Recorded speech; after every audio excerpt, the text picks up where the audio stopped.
आपको सभी पैनलिस्ट को, सभी दर्शकों को हिंदू नववर्ष की ढेर सारी शुभकामनाएं, नवरात्रि की, उगाड़ी की और गुड़ी पाड़वा की ढेर सारी शुभकामनाएं और रमजान की भी ढेर सारी मुबारकबाद। 2 या 3 चीज कहना चाहता हूं। एक, अव्वल देखिए, कोर्ट का फैसला है, कोर्ट का फैसला सब लोग उसका सम्मान करते हैं, लेकिन उससे इत्तेफाक रखे या ना रखे ये अलग विषय है। कई फैसले आए, मेरे मित्र जिनका आपने इंटरव्यू किया, डीके शिव कुमार का, जो उनके खिलाफ थे, आज वो सारे केसेस उनके खिलाफ कॉश हो गए। आप ही ने उनका इंटरव्यू किया था। ईडी ने वहां पर भी बहुत सारे क्लेम्स किए थे। कई केसेस आए, कई फैसले आए संजय राउत के खिलाफ, उसको भी उन्होंने कॉश कर दिया था, लेकिन प्रोसेस पनिशमेंट है। सवाल आज के पावन दिन पर यह है और सिर्फ ये है कि अगर अब की बार 400 पार होने वाले, तो क्यों माननीय प्रधानमंत्री जो चीज उन्होंने 10 साल में किया वो नहीं गिनाते? क्यों Muslim league, Hindu league, Christian league, ये लीग, वो लीग, फलाना ढिमकाना, उन बातों में जाते? क्योंकि कुछ नहीं है बीजेपी को दिखाने के लिए कि 10 सालों में उन्होंने क्या अचीव किया। बेरोजगारी, कमर तोड़ महंगाई, आज पहली बार 1,25,000 युवक आत्महत्या करें क्योंकि उनके पास नौकरियां नहीं है। एनसीआरबी की डेटा दिखा रही है। क्या वो भगवान राम के बच्चे नहीं है? और बार बार ये सवाल उठता है, मनोज भाई से भी ये सवाल उठा कि अखिलेश जी क्यों नहीं गए राम मंदिर। मैं आपसे पूछता हूं, माननीय गृह मंत्री अमित शाह जी क्यों नहीं गए? देश की राष्ट्रपति क्यों नहीं गए? उनको तो न्योता आया था ना, वो क्यों नहीं गए? वे भी राम विरोधी है। राम जी की बात इसलिए कर रहे हैं क्योंकि इनके पास वो क्षमता नहीं है राम जी के कदम पर चलने की। रघुकुल रीत सदा चलियाए, प्राण जाए पर वचन ना जाए, एक भी वचन इन्होंने पूरा नहीं किया। इसलिए ये लोग राम जी की बात कर रहे हैं, राम जी के काम पे नहीं चल रहे। एक लास्ट चीज से अपनी बात समाप्त करता हूं। रावण जो थे ना, रावण, वे भी धर्म की आड़ में आए थे मां सीता का अपहरण करने के लिए। वे भी धार्मिक होने का ढोंग कर रहे थे, लेकिन धार्मिक होने का ढोंग करना ये राम राज्य नहीं है, ये राम जी के कदम पे चलना नहीं है। इसलिए क्योंकि भाजपा के पास कोई जवाब नहीं है, हिंदू मुसलमान का मुद्दा कर रहे, बाकी 10 साल में कुछ अचीव नहीं किया। देश की जनता इनको इस बार बाहर करने वाली है। इस बार इनका 40 पार नहीं होने वाला है।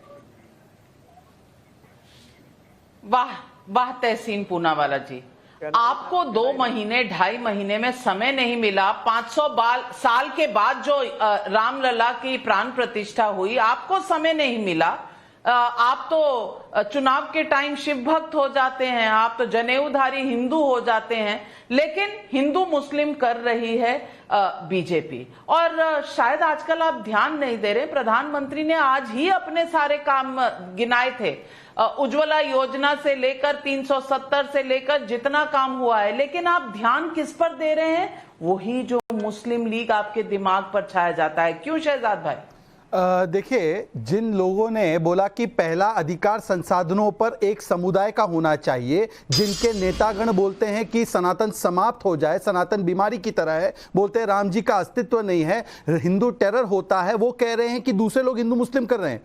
भाई, आपने मैनिफेस्टो में लिखा है कि जजेस एक समुदाय के हो, मतलब मेरिट नहीं, मुस्लिम ज्यादा जरूरी है जजेस, और आप कह रहे हैं हिंदू मुस्लिम। अरे भाई, अगर इतने मुद्दे हैं तो मुद्दे क्यों नहीं गिनाते उदयनिधि स्टालिन? मुद्दे क्यों नहीं गिनाते रामचरितमानस को गाली देने वाले लोग? मुद्दे क्यों नहीं गिनाते वो पार्टी जो कहते हैं राम भक्तों पर गोलियां चला दी? इसलिए तहसीन एक बात रखते हैं और कांग्रेस एक दूसरी बात रखती है। अब ऑफिशियल माने या अनऑफिशियल को माने, दूसरी बात मैं पूछना चाहता हूं तहसीन पूनावाला, सुप्रीम कोर्ट का जो वर्डिक्ट पसंद है उसको तो अपनाना है और लोकतंत्र बहाल है, और जो कोर्ट का वर्डिक्ट पसंद ना है उसकी हम मुखालफत करते हैं। आज सवाल सिर्फ इतना है तहसीन पूनावाला, ये बताइए कि क्या अरविंद केजरीवाल जो आरोप लगा के बोलते थे इस्तीफा दो, आज उनके पास नैतिक अधिकार अपने हिसाब से है क्या कंटिन्यू करने का? उसका एक को जवाब नहीं। दूसरी बात, जो ये सारे कुतर्क गिना रहे थे, क्या आज वो ध्वस्त हुए कोर्ट के द्वारा? हाँ या ना? तीसरी बात, ईडी सीबीआई, आज तो ईडी के ऊपर एक बहुत अच्छा फैसला आ गया ना कि ईडी जो कर रही है वो बिल्कुल सही है, अरेस्ट सही है। और चौथी बात, तौसीफ जी कहते हैं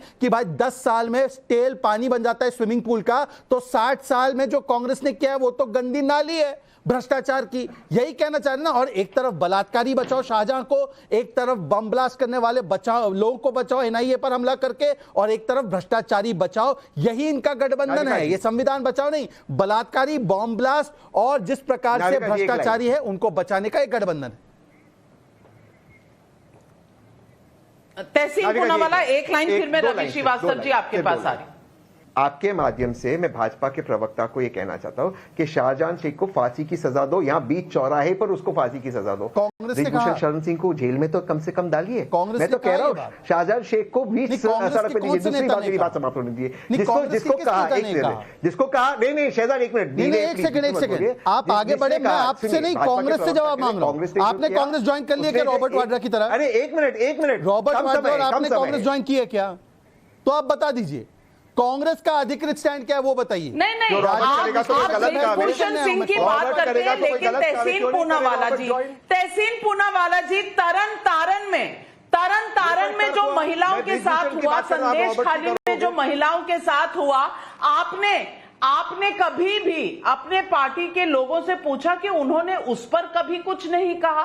तब संविधान क्या सही था? आप जरूर ब्रिजभूषण सिंह का सवाल उठाएं, मैं आपके साथ हूं, लेकिन संदेश खाली तरन पर आपकी चुप्पी क्यों आ जाती है? सवाल आज ये भी है। और रवि श्रीवास्तव